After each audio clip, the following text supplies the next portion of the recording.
Fala galerinha, tudo bem com vocês? Nossa, muito blogueiro isso.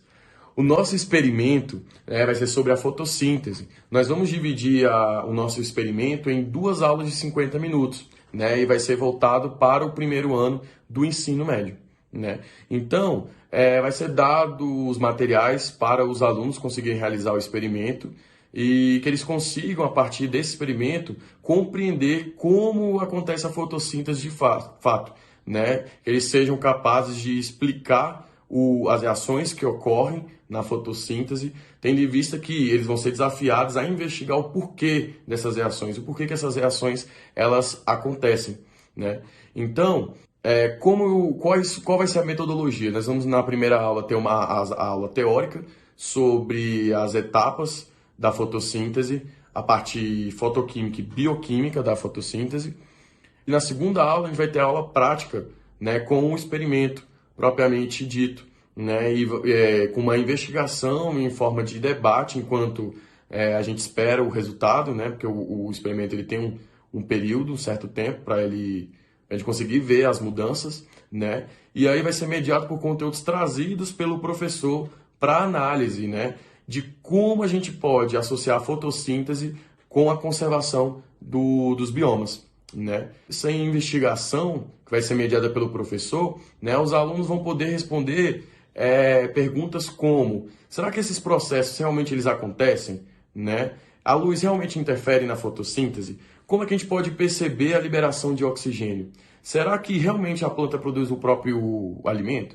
Então vão ser perguntas que vão poder ser respondidas nessa investigação durante o experimento sobre fotossíntese. O nosso experimento ele é muito simples.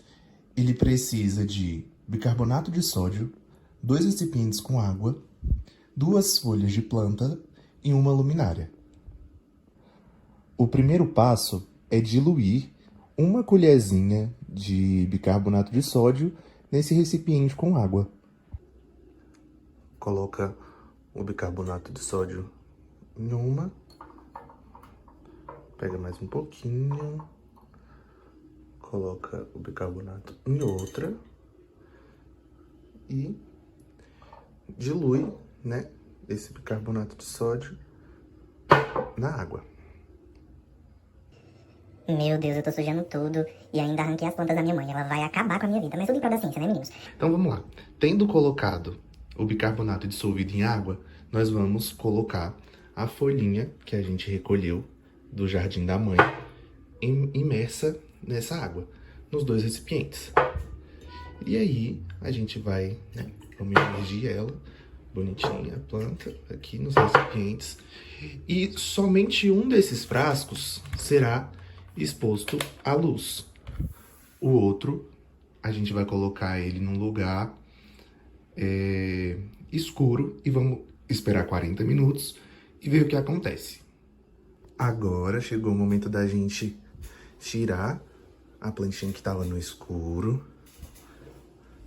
e mostrar a diferença de como é que fica a plantinha que está no escuro. Você não consegue observar nenhuma bolinha de ar. Tá vendo? De todos os ângulos, a gente não consegue observar nenhuma bolinha de ar. Logo, na plantinha que foi exposta à luz, a gente consegue observar várias bolinhas de ar que foram formadas no ápice das suas folhas. Então, o que acontece?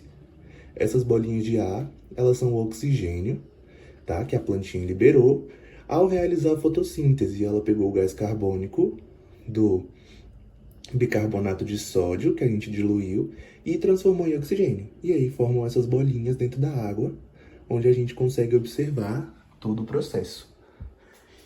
Bom, como podemos observar, é um experimento bastante simples e de baixíssimo custo, né? Uma vez que a gente só vai precisar comprar basicamente o bicarbonato, os outros materiais de fácil acesso, porém é um experimento de valor didático riquíssimo, se bem explorado, óbvio, porque fotossíntese em si já é um conteúdo muito complexo e às vezes até abstrato de você fazer o aluno entender.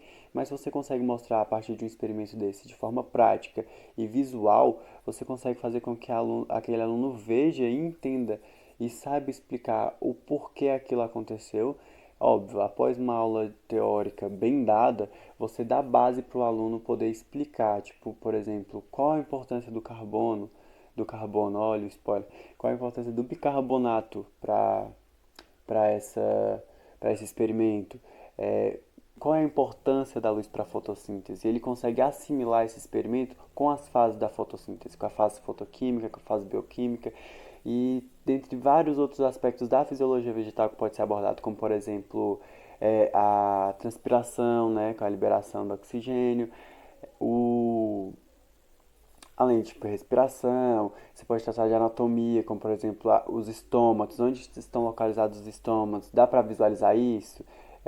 Qual a importância deles, tipo a abertura, o fechamento, e além do viés de educação ambiental, que pode ser abordado também, né? Uma vez que trata-se sobre a importância da fotossíntese para a manutenção da vida na Terra, como que o desmatamento pode afetar todo um ecossistema, que é o que vem acontecendo com a...